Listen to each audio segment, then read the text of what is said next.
आप सोचते हो कि नरेंद्र मोदी सरकार चलाता, नरेंद्र मोदी सरकार नहीं चलाता। 90 लोग सरकार चलाते हैं। अरबपतियों में से एक पिछड़ा नहीं है, एक दलित नहीं है, एक आदिवासी नहीं है। भाई और बहनों, बात समझो। दलितों से, आदिवासियों से, पिछड़ों से, गरीब जनरल कास्ट के लोगों से 24 घंटा पैसा लिया जाता है और वही 20-25 लोगों के जेब में जाता है। और उन 200 लोगों में एक पिछड़ा नहीं, एक दलित नहीं, एक आदिवासी नहीं। 90% हिंदुस्तान मीडिया में है ही नहीं। कैसे आपकी बात लिखेंगे ये?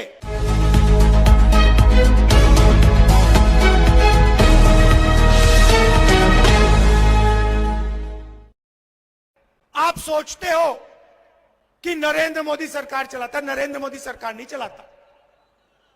90 लोग सरकार चलाते हैं। 90 लोग सरकार चलाते हैं। उनको आईएएस अफसर कहा जाता है। बजट का पूरा निर्णय वो लेते हैं। अब मैं आपसे सवाल पूछता हूं, 90 अफसरों में से जो रेलवे का बजट, डिफेंस का बजट, उत्तर प्रदेश को कितना पैसा मिलेगा, छत्तीसगढ़ को कितना जाएगा, जीएसटी कैसे बनेगी, मनरेगा कैसे बनेगा, ये सारे के सारे निर्णय 90 लोग लेते हैं। प्रधानमंत्री, चीफ मिनिस्टर फाइनल डिसीजन जरूर लेता है, साइन जरूर करता है, मगर ये 90 लोग हिंदुस्तान की सरकार को चलाते हैं। अब मैं आपसे पूछता हूं, 90 में से पिछड़े कितने? वो देखो, एक आदमी होशियार है वहां पे, वो ये कर रहा है। भाई और बहनों, 90 में से 3 आपके, 3 आपके। आपकी आबादी कम से कम 50% और 90 में से 3 आपके। आदिवासियों की आबादी 8%, 90 में से 1 उनका। दलितों की आबादी 15%, 90 में से 3 उनके। मगर यह जरूरी नहीं है। जरूरी आंकड़ा मैं अब आपको देने जा रहा हूं। अगर हिंदुस्तान की सरकार 100 रुपए खर्च करती है, अगर हिंदुस्तान की सरकार 100 रुपए खर्च करती है, तो ओबीसी अफसर 5 रुपए का निर्णय लेते हैं। फिर से कहता हूं, अगर हिंदुस्तान की सरकार बजट में 100 रुपए खर्च करती है, ओबीसी अफसर 5 रुपए का निर्णय लेते हैं। दलित अफसर 100 रुपए में से 1 रुपया और आदिवासी अफसर 100 रुपए में से 10 पैसा। इन सबको जोड़ो, आपकी आबादी 73% है। 73% लोग 100 रुपए में से 6 रुपया 10 पैसा का निर्णय लेते हैं। आपको लग रहा है कि आपके साथ अन्याय हो रहा है, मगर कितना और कैसा अन्याय हो रहा है वो आपको बात समझ नहीं आ रही। वो आज मैंने आपके सामने रखी है। मैंने आंकड़े निकाले। भाई और बहनों, हिंदुस्तान में पिछड़े वर्ग के कितने लोग?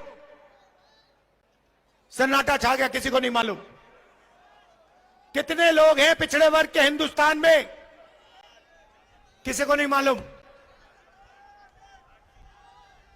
देखा ना, यही प्रॉब्लम है। आपको अपनी शक्ति नहीं मालूम। दलित कितने? देखो, शक्ति नहीं मालूम। आदिवासी कितने? किसी को नहीं मालूम। यही प्रॉब्लम है। मैं बताता हूं। सबसे पहले आदिवासी 8%, दलित 15, और आज तक पिछड़ों के बारे में कोई नहीं जानता। आपकी सबसे बड़ी आबादी है, मगर हिंदुस्तान में किसी को नहीं मालूम कि पिछड़े वर्ग के कितने लोग हैं। अगर मैं अखिलेश जी से पूछूं, वो भी आपको नहीं बता पाएंगे कि आज हिंदुस्तान में पिछड़े वर्ग के कितने लोग हैं। सबसे ज्यादा हैं, मगर बता नहीं पाएंगे, क्योंकि हिंदुस्तान की सरकार ये आंकड़ा हिंदुस्तान की जनता को नहीं देना चाहती है। यह है जादू। भाई और बहनों, मीडिया के मालिकों की लिस्ट निकाली मैंने, मीडिया की बड़ी बड़ी कंपनियों की लिस्ट निकाली, ये जो एंकर्स है ना हिंदुस्तान में, इनकी लिस्ट निकाली, बड़े बड़े पत्रकारों की लिस्ट निकाली। भाई और बहनों, इनमें एक पिछड़ा नहीं मिला मुझे, एक पिछड़ा नहीं है इनमें, एक दलित नहीं है, एक आदिवासी नहीं है, एक गरीब जनरल कास्ट का नहीं है, एक माइनॉरिटी का नहीं है।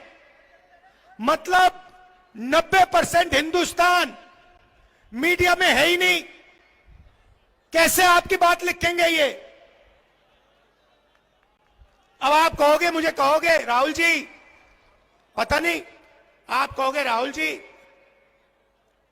हम मीडिया में कंट्रोल नहीं चाहते, शायद आप कहो।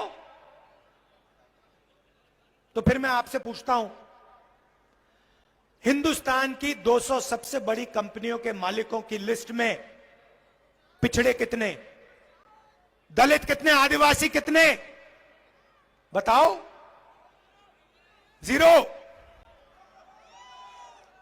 जीरो। अरबपतियों में से एक पिछड़ा नहीं है, एक दलित नहीं है, एक आदिवासी नहीं है। भाई और बहनों, बात समझो। दलितों से, आदिवासियों से, पिछड़ों से, गरीब जनरल कास्ट के लोगों से 24 घंटा पैसा लिया जाता है और वही 20-25 लोगों के जेब में जाता है। और उन 200 लोगों में एक पिछड़ा नहीं, एक दलित नहीं, एक आदिवासी नहीं। अब आप कहोगे राहुल जी हमें मीडिया नहीं चाहिए, हमें कॉर्पोरेट इंडिया में भी अपना कोई आदमी नहीं चाहिए। पता नहीं, क्योंकि इसके बारे में आप बोलते तो कभी हो नहीं, मैंने कभी सुना नहीं। कभी पिछड़े वर्ग के किसी भी व्यक्ति ने मुझे कभी नहीं कहा कि भैया राहुल जी कॉर्पोरेट इंडिया में तो हमारा कोई है ही नहीं।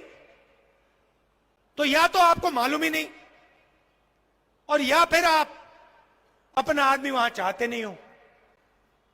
यही दो चीजें हो सकती हैं, और तीसरा तो हो ही नहीं सकता। तो फिर मैं आपसे कहूंगा ठीक है भैया, आप कॉर्पोरेट इंडिया में नहीं चाहते, आप मीडिया में नहीं चाहते, आप प्राइवेट अस्पताल नहीं चलाने चाहते, आप प्राइवेट कॉलेज यूनिवर्सिटी नहीं चलाना चाहते, सरकार में तो भागीदारी चाहते हो ना। आप जानते हो अरबपतियों के बेटे, बड़े बड़े बिजनेसमैन के बेटे जॉब मार्केट में जाने से पहले अप्रेंटिसशिप करते हैं। 6 महीने की उनको नौकरी मिलती है, बड़ी सी बड़ी कंपनी में जाते हैं, ट्रेनिंग मिलती है, बैंक में पैसा आता है और फिर वो परमानेंट जॉब में जाते हैं। मगर ये सुविधा हिंदुस्तान के बेरोजगार युवाओं को कभी नहीं मिली। बड़े बड़े अरबपति अपने बेटे को अपनी कंपनी में अप्रेंटिसशिप करवाते हैं, मगर हमारे युवा भड़कते रहते हैं, सड़क पे घूमते रहते हैं। तो हमने एक नई योजना लाई है, इसका नाम पहली नौकरी पक्की। पहली नौकरी पक्की। हिंदुस्तान के सारे ग्रेजुएट्स यूनिवर्सिटी के ग्रेजुएट, कॉलेज के ग्रेजुएट, डिप्लोमा होल्डर्स, आप सुन लो, यह आपके लिए योजना है। इससे आपकी जिंदगी बदलने जा रही है। तूफान आने वाला है। प्राइवेट कंपनियों में,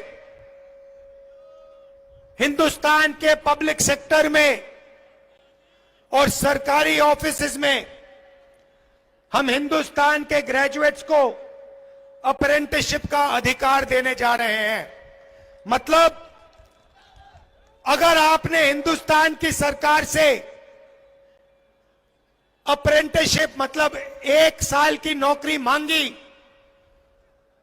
तो यह आपका अधिकार है, सरकार आपको मना नहीं कर सकती। 1 साल की नौकरी मिलेगी, उसमें आपकी ट्रेनिंग होगी। प्राइवेट सेक्टर में, पब्लिक सेक्टर में, बीएचईएल, एचएएल जैसे कंपनियों में, सरकारी ऑफिसेज में 1 साल आपकी ट्रेनिंग होगी।